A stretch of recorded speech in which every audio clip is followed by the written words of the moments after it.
Hello, dear friends, and welcome to Spirit Reports of Life After Life by Allan Kardec, our Sunday night program where we are studying cases, spirit reports of life after life. So these reports are very interesting because they teach us, they tell us what spirits are experiencing depending on what kind of life they've lived in their previous incarnations. And sometimes Allan Kardec even gifts us with lifetime descriptions from lifetimes even prior to the last one. So there is a lot of lessons for us to learn. And tonight we will be discussing another beggar. Now last week we had a beggar, and it helps us to see begging, a lifetime of begging, in a different light. And that is very helpful because it's something that we may, in the secret thoughts of our mind, dread and not desire ever to experience. And we're not saying that it is a desirable experience, but it certainly has its place, and we will see it in a different light. So let us see what we're learning tonight and what the main lessons are. The case that we will be talking about is Julienne-Marie, and she's a beggar, and you can find her and read along on page 503 in Heaven and Hell. And we're not going to read the whole case because it's a pretty lengthy one, but we're going to pick out some very interesting educational highlights. So welcome, dear friends, and let us see. So Julienne lived in the commune at Villat. It's an area that's southwest of Paris, and it's on the coast, on the Sea of Biscay. So she lived there, and she was a poor woman, and she was old. She had poor health and lived on public charity. One day she fell into a pond and was pulled out by a fellow citizen who had helped her on a regular basis. He took her home, where she died shortly thereafter as a result of the accident. The rumor was that she had meant to commit suicide. So first of all, we want to explain this fellow citizen by the name of A. That's all we're getting from Allan Kardec. He was a spiritist and a medium, and he is the one who later evoked her at the Parisian Spiritist Society. So we're learning that there was a rumor that she might have wanted to kill herself. Now let us jut forward and let us see a little bit whether that's really true. She was condemned to an existence of misery. Obviously, she was a beggar, living exclusively on public charity. She was sick and unable to work, and she begged her whole entire life. She hadn't hoarded money. She had not hoarded money. And in her old age, her small savings were limited to 100 francs, which she had saved for when her legs would not be able to carry her any longer. However, God deemed her expiation and trial sufficient from earthly life. So she did not commit suicide, as people had thought at first. She died suddenly at the edge of the pond at the moment when she addressed her last prayer to God. How beautiful. The slope of the land caused her body to slide into the water.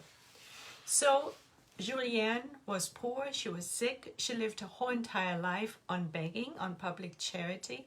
She did not commit suicide. She did not intend to commit suicide. As a matter of fact, it was during her last prayer by a pond that she fell. And she died as a result of the injuries she received from this accident. And let us look at what her previous existence was like. We know now that the last one was the life of a beggar. Now what happened? How did she become a beggar? What happened beforehand? So in the previous existence, before the beggar existence, she had been in high social standings. She returned to earth to endure the trial of poverty after the high social standing, and it was too as a consequence for her vain pride, wow, which made her reject the poor and miserable. We've heard that many times before, both in Heaven and Hell as well as in other books, that the very thing that we resist persists. So when we are very haughty, when we have a lot of pride in one life and are wealthy on top of it, and we despise all those who are in need and are not charitable, it very often happens so that we will be born in the same conditions that we had rejected in a previous incarnation. So that was the case with her. She did not take care of the poor. She despised them, and she had a lot of vain pride. And as a result, she came back as a dreadful beggar in the same country that she had lived before.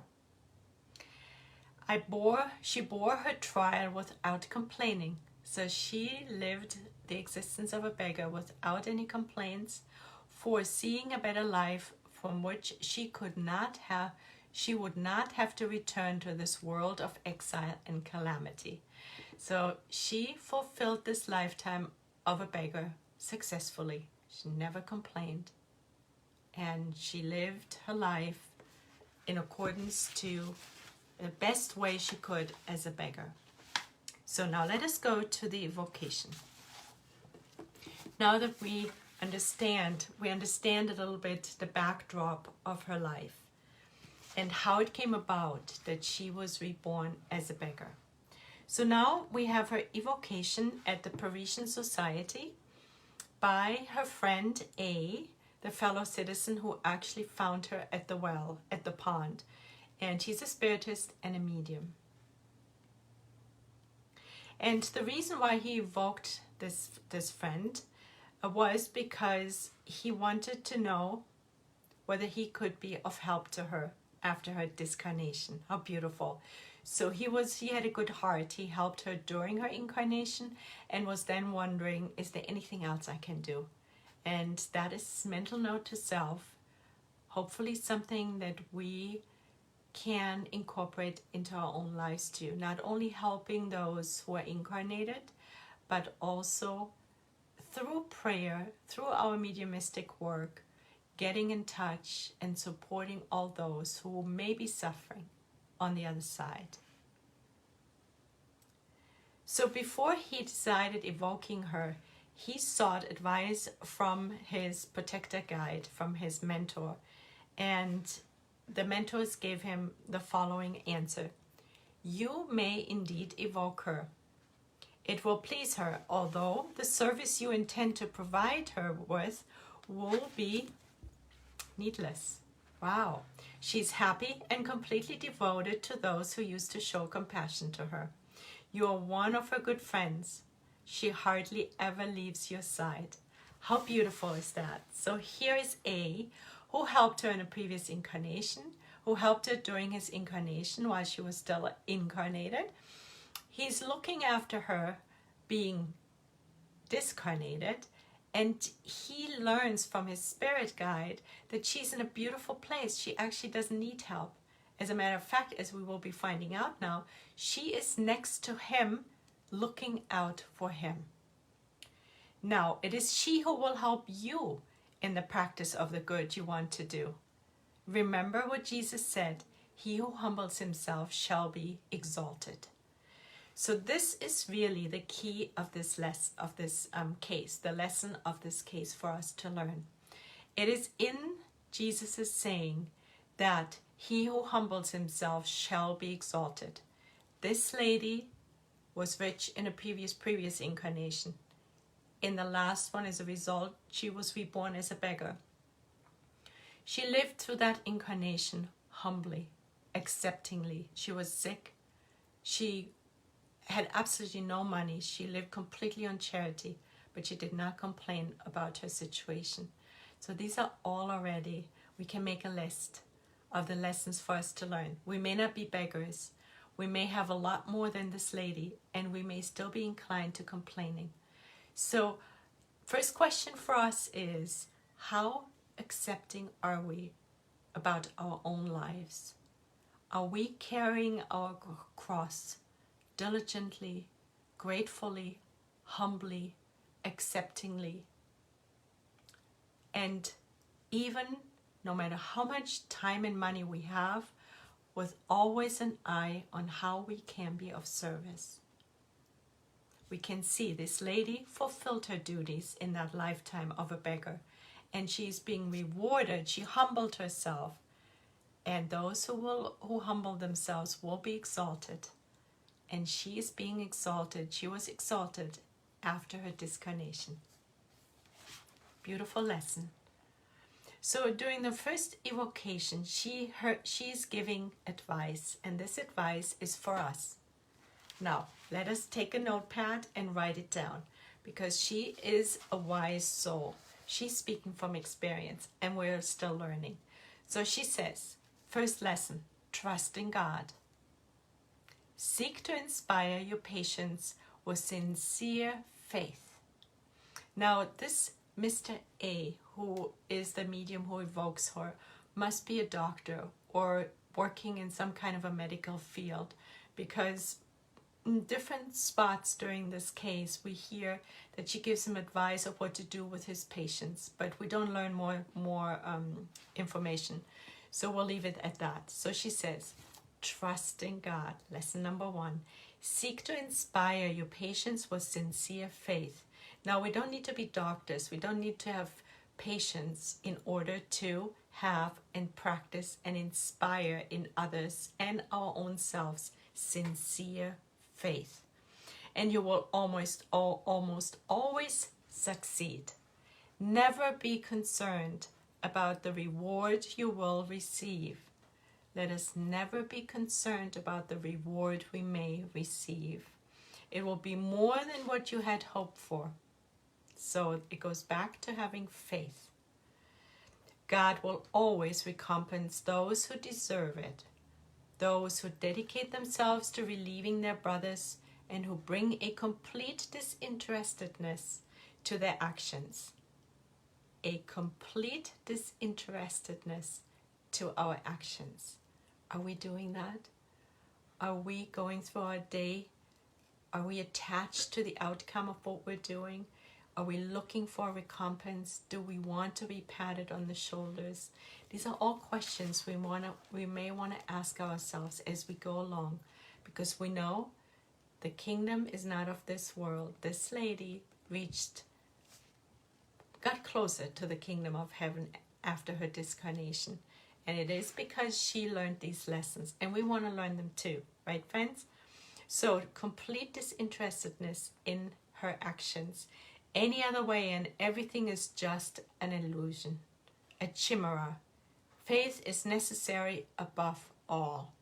Otherwise, nothing is achieved. Remember this maxim and you will marvel at the results. So let us pause for a moment. The first lesson, faith. Faith moves mountains. Jesus told us that already. There's a beautiful chapter on faith that Emmanuel wrote in Thought and Life. And there he starts off with the first sentence in this chapter. He opens our eyes to some connections that faith creates that we want to mention. The first sentence, and this is a quote, "It's not enough to admit the existence of goodness. It's not enough to admit the existence of goodness in order to find it and assimilate its light. We must search for it with perseverance and fervor." This sentence is extremely interesting because Emmanuel builds a bridge between faith and seeking the goodness. Faith all of a sudden equals goodness. Amazing, isn't it? Did we know that? Did we think about that before? That is, when we seek faith, we are actually seeking goodness and we're seeking the light. He also says, in order to find goodness and assimilate its light. So faith emits light. Faith is goodness. Two new attributes of faith. And he says it's not good enough to just admit that there is light. It's not enough to just admit there is goodness. It's not enough to just admit that there is faith. No, we must, he says, very strong language. We must search for it with perseverance and fervor. Those are two very strong words. That is a big job. We need to search for faith. We need to build it in our own selves. We need to mold it. We need to work at it with perseverance and fervor. And without faith, he says, we cannot achieve anything. Wow, we cannot achieve anything without faith? That's unprecedented information, isn't it? So we can't achieve anything without faith. Without a positive attitude of confidence, which equals faith. Because when we practice faith, when we are persevering to establish faith in our lives, to have a faithful outlook in life, our attitude becomes positive, right?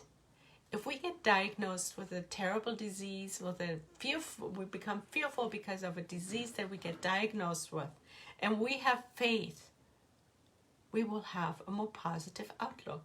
If we don't have faith, then it all becomes dire in our lives. Negativity goes away. Hope goes away. So in chapter 19, in the Gospel according to Spiritism, faith, we find a chapter on faith as well. So this chapter on faith in Thought and Life by Emmanuel would be a really good study, because he tells us a lot more about faith, which is really quite amazing. But when we go for a moment to the Gospel according to Spiritism, there's a few more attributes to faith. So we already know it's linked to goodness and light, and we need to work at it. But there's also another really important ingredient to faith, and that is humility. How can we have faith in a higher power? How can we surrender? How can we align ourselves with a higher power if we don't humble ourselves? If we believe we are in charge, 100% in charge, in the sense that we are creators, then we are prideful. And our work is to humble ourselves, because we are beautiful co-creators, but the overriding force is God. So faith allies itself with humility, putting trust in God. God is in charge, and we do our share as co-creators. Robust faith provides perseverance, strength, and new resources. Yes, faith is always calm, and faith is always patient. So faith, we're getting more and more clarity of how vital faith is to negotiate our lives calmly, surrendered, with hope, perseverance, seeing the good and the light in everything. It changes completely our outlook on life. Our lens is all of a sudden aligned with God's light. Faith is a power that is born within the soul itself, Emmanuel teaches us. So it's innate in us. It's right here already. It's here. It is an instinctive certainty in the wisdom of God. An instinctive wisdom, certainty in the wisdom of God. The fact that it's instinctive means it's been already with us when we were animals. So even longer than when we were humans. That means it's ancient. It's deeply ingrained in us. And why is it? Because faith breathes in all beings and vibrates in all things. Faith is everywhere. If I eat a piece of bread right now, under normal circumstances, I have complete faith that my body knows what to do with it. I don't worry about, is it going to go down my throat? Where is it going to land in my belly? What is the digestive system going to do with it? And I'm going to have a sleepless night because I don't know whether this piece of bread is going to get digested, right? We don't do that under normal circumstances. We eat and we have complete faith that this piece of bread or whatever we eat gets digested and will keep us healthy. So to summarize, faith is key for our lives. Pastorino even aligns faith with loyalty, loyalty to God. It's beautiful, isn't it? It's so true. So faith is loyalty. Faith is recognizing the good in everything. It's seeing the light in everything. It changes our outlook on life. Faith requires perseverance. Faith provides calmness, patience, strength. Faith is confidence. It allies itself with humility. We're wired for faith. It's an instinctive quality. So, dear friends, faith is extremely important. So that's why she's mentioning it. That's her lesson number 1. Her lesson number 1 was faith. And then she says the next thing, do not ask for reward for the good you're doing. Do not ask for reward. And Jesus taught us, do not let your left hand know what your right hand is doing. Or how does it? Do not let your left hand know what your right hand is doing. It's correct English. Yes. So we are invited to do the good without ostentation. We're invited to be charitable and hiding our hands while we're giving. And why do we want to do that? We know it's more meritorious that way. Well, it is important because A, we will be helping the person we're serving. We will not put a layer of humility on them. So their pride won't have to suffer because I am the good person who is giving you. But if we're serving and we're not mentioning our name and we're not making a big deal out of it, it actually helps the other person to accept the gifts so much more easily. It's a more meritorious gift. If we seek glorification in our current lifetime, we also already have received our recompense.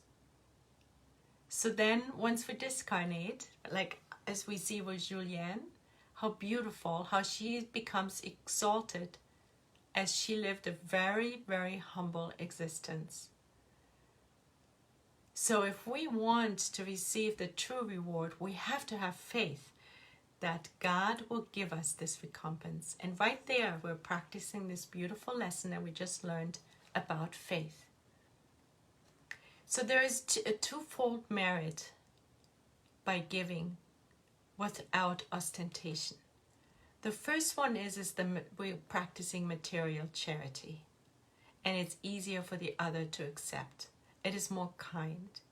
But there's another one, and that is the moral charity. The moral charity, as we learn in the Gospel according to Spiritism, that is so much more rare on our planet.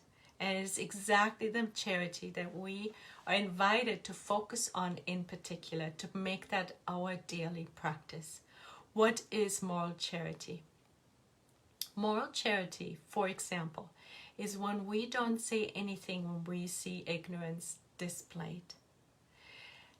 Moral charity is when we do not react to mocking. Moral charity is praying for others. Moral charity is when we do not indulge in slander. And if slander reaches our ears, that's where it's going to stop. So these are just a few examples of moral charity. If we practice moral charity without ostentation, it helps, again, the receiver to not be bruised by us, by our giving. It does not scratch on their self-esteem, and it preserves their human dignity. And while we practice moral charity, it will help us too, because our recompense will be waiting for us. Nothing gets lost. Everything gets recorded. And as we give, so shall we receive. It's a beautiful invitation for us. So let us go back to our friend here. She is also advising him or passing on her wisdom to him, which is really us.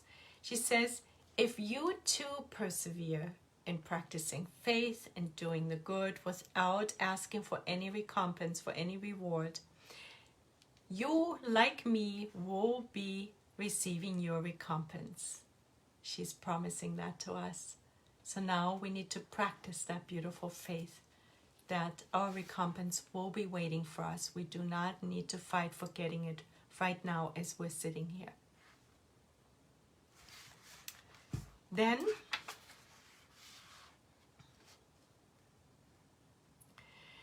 he is in a second evocation. He's saying to her, good Julienne-Marie, which is her name, since you desire to help me with your good counsel so that I may progress on the path of our blessed doctrine, please communicate with me. I will make every effort to take advantage of your instructions.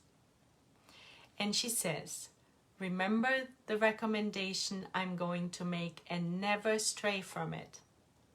So here is a recommendation that she is giving us, which is aligned with what we've just spoke about. And she said in her first evocation, and we're never supposed to stray from it. Can we guess what it is that she's asking us to not stray away from? We know that in the Gospel according to Spiritism, there's a chapter dedicated to it. And it says, there is no salvation without charity. There is no salvation for us without practicing charity. And she says, she echoes that, and she says, always be charitable. Always be charitable to the best of your ability. You already understand that charity must be practiced in all circumstances of earthly life. Thus, I have no need to teach you anything concerning this matter, because he was helping her during the lifetime, remember? And he helped her also when she had the accident, and then wanted to evoke her right away because he was concerned and wanted to help her. How beautiful, what a beautiful heart this man has. So then she says, you yourself will be the best judge if you always follow the voice of your conscience. Because we know God's laws are written in our conscience. And how can we best make sure that our lives are aligned with God's laws, with God's will? One thing is we do the nightly review. We go over the events, our thoughts, our feelings, our words, our actions during the past day before we go to bed, and we see where we need to make amends. We see where we need to adjust our lives more towards charity. We know that charity is defined by the spirits on high as benevolence towards all, so goodwill. Benevolence, seeing the good. Remember when we learned about faith a few minutes ago? Faith turns the lens towards the good, seeing the good and seeing the light in everything. Part of charity as well, is benevolence towards all. It's indulgence towards other people's imperfections. Again, looking at the good in other people. And it is forgiving others' offenses. Because we know that if we forgive others' offenses, we will be forgiven too. And by golly, we know we need forgiveness as well. Then she says, do not be mistaken about the missions you're supposed to fulfill. Great and small, everyone has their mission. And so do we. So do you, and so do I. What is our mission? Did we ever ask ourselves that question? What is our mission this lifetime? There may be more than one, but what is our primary mission? Let us meditate on that, friends, right? The next week. She says, mine was very trying. Her mission was very trying, but I deserved such punishment because of my preceding lifetimes, as I have come to confess to the good president of the Parisian society, to which all will someday rally. She says, the proud, they deem themselves powerful. They deem themselves powerful. They think they can destroy you. You, my good friends, rest assured and do not be afraid to stand up to them. for they are easier to win over than you might suppose. So she's giving us a hopeful message that the proud are actually easier to win over than we may think. Many among them fear and dread the fact that the truth has finally come before their dazzled eyes. Wait, and they will come in their turn to help the crowning of the edifice. What a hopeful, beautiful message. So we do not need to be concerned about the proud. That is their work, but we can be good models of humility, because it is humility that brought her closer to God. After a life of vanity, she humbled herself to the point of being a beggar, a humble beggar, a non-complaining beggar, until God allowed her to discarnate, to graduate. And that's when she found the kingdom of God, so to speak. She is a happy spirit after her discarnation. What a beautiful message for us. If we complete our mission without complaints, with lots of faith and humility, trusting, having faith in the fact that those who will be exalted, for those who humble themselves will be exalted. If we refrain from looking for recompense for the good deeds that we perceive we're doing right now, all of this will help us. Now there is small print and a little interpretation by Allan Kardec that we want to read. Here is an account replete with teachings for whomever meditates on this Spirit's words. All the great principles of Spiritism are combined in them. Humility, charity, faith. Ever since her first communication, this Spirit has shown her moral ascendancy by her language.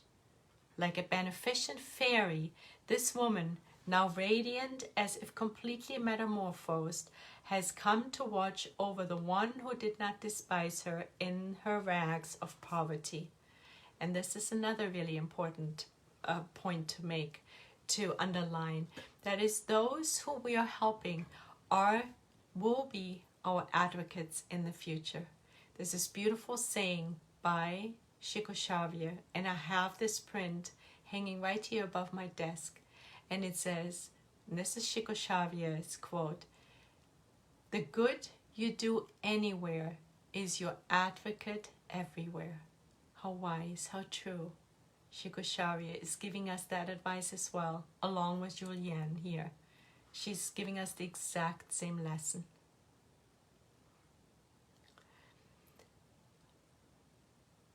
Like a beneficent fairy, this woman, now radiant, as if completely metamorphosed, has come to watch over the one who did not despise her in her rags of poverty. This is an application of these evangelical maxims.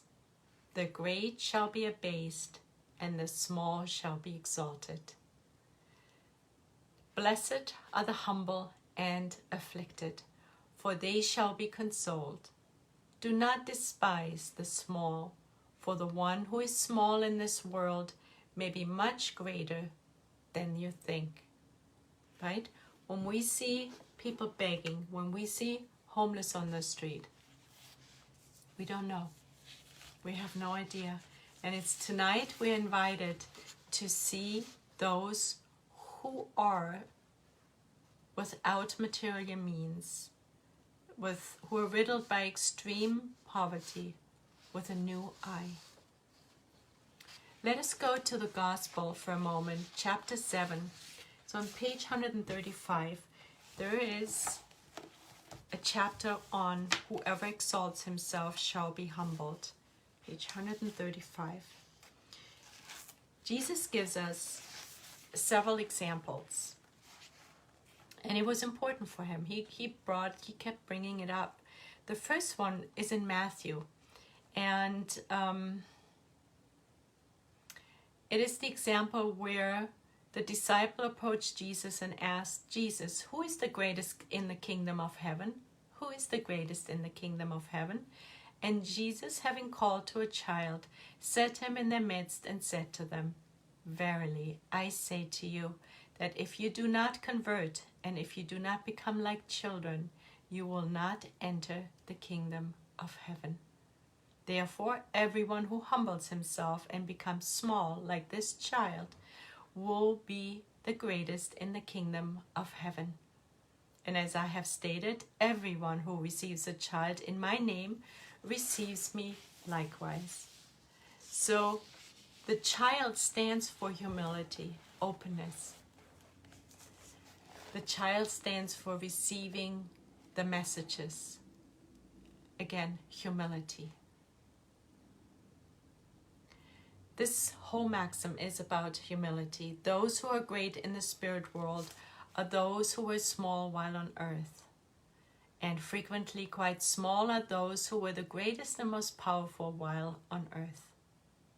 This is because upon dying, the former, namely the one who were the greatest, brought with them that which makes them truly great in heaven. No, he says, hold on, let's go back here. Those who are great in the spirit world are those who were small while on earth, and frequently quite small are those who were the greatest and most powerful while on earth. This is because upon dying, the former, namely the ones who were small, brought with them that which makes them truly great in heaven, like our friend Julienne, a very advanced spirit. She bore her suffering, her poverty with dignity and perseverance and faith. So which makes them truly great in heaven, and which they will never lose, because those are immortal lessons. Their virtues, whereas the latter, their virtues. So what they never lose is their virtues. And that's the same with us. If we do our inner work, our inner transformation, whatever we have learned, the lessons we've learned, nourishing our souls always. And one beautiful way is 24/7 with Kardec Radio. We know there is so many amazing hosts and hostesses, programs. There is always something new to learn. Even if we may think we know the subject matter, there's always another lesson. So on these virtues, we will never lose. Whereas the latter, those who exalted themselves in their lifetimes, had to leave behind that which made them great on earth, and which could not be brought with them. And the examples are wealth, titles, glory. There's nothing we can take with us. It falls off with this physical garment here. Spiritism shows us another application of this principle in successive incarnations, where those who were the most exalted in one existence are humbled to the least position in a following, exactly like Julienne. Therefore, now this is our lesson. This is for us to note, to write down. Therefore, do not seek the highest place while on earth. Let us not seek the highest place on earth, or set yourselves above others if you do not want to be obligated to go to a lower place. So this is like a mathematical equation. So if we're exalting ourselves and we feel with pride better than others, then we will be lowered in our position at the latest after our discarnation. Do we want that? No, I'm sure we don't. And this is a beautiful lesson that we learned tonight from these cases that Allan Kardec so generously codified for us in this book, Heaven and Hell. It's amazing. These are life accounts and beautiful opportunities for us to really understand how the mechanisms in this universe work. It's like baking a cake, and we're getting the ingredients for a successful, beautiful, nourishing cake. So on the contrary, so again, therefore, do not seek the highest place while on earth, or set yourselves above others if you do not want to be obligated to go to a lower place. On the contrary, seek the humblest and most modest position, because God will know to give you a higher place in heaven if you deserve it. So the recipe for us tonight, the most important one, excuse me, friends,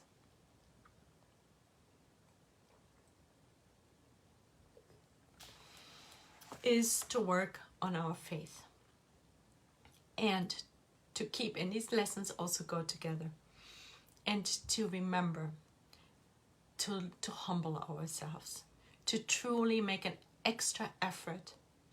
And only we can determine where we are at in this process of humbling ourselves. So we're invited to seek the humblest position, the most modest position in this lifetime, because we have faith that when we do that and we practice humility, which is something that is so in need, we all have room to grow into more humility. We have faith that this very humility that we will be practicing as we're moving forward will exalt us into a higher place on the other side after our discarnation. We know that selfishness and pride, accumulating material goods, titles, fame, fortune, whatever it may be, looking for rewards, looking for applause for what we're doing, all of this will fall off. The only thing that stays with us is the moral lesson of humility, which will give us the reward in the future. Dear friends, let us do a closing prayer with gratitude. Dear Mother, Father God, beloved Jesus, our guide and model, we thank you and Allan Kardec and the mediums and spirits who collaborated so beautifully, giving us these immortal lessons, these important ingredients for our successful incarnation. We are receiving this lesson tonight with an open heart and mind, dedicating ourselves to recommitting to establishing more faith in our lives, to turn the lens of our focus more towards goodness and connecting more with light, expressing our loyalty towards God, surrendering our will, aligning it with God's will. We are excited to recommit to more prayer, as we know that praying turns the lens of our soul towards God, bringing in more goodness and light into our lives. And we are particularly grateful for this reminder tonight to seek a humble position in this lifetime, to make the practice of humility one of our most important lessons in this lifetime, where we are gifted with Spiritism and all its teachings and all the beautiful guidelines for us to become more charitable, more humble, more forgiving, more indulgent, and more good-willed. Thank you for the Mentors of Kardec Radio for giving us this opportunity to gather tonight to incorporate these immortal lessons into our lives. And thank you for our mentors and the mentors of this group. And thank you for all the spirits who are present tonight, learning alongside with us. It is so much fun, the more of us getting together and learning these immortal lessons. Thank you for this. And with this, we conclude our gathering for today. And so be it. Dear friends, thank you so much for joining. Lisa Tallies, thank you, friend, for being here. And Victoria Baker, hello everyone. Thank you for sharing questions to reflect on and asking God about our purpose and mission and Him and in this lifetime. Yes, it is so important that we reconnected with this, right? Thanks for sharing the study, Flavia and Adele. Thank you, dear friend, for joining. Thank you everyone for being here, and so God willing, we will meet again next week with another case of the same category, Expiations of Heaven and Hell. God bless you, dear friends. Good night.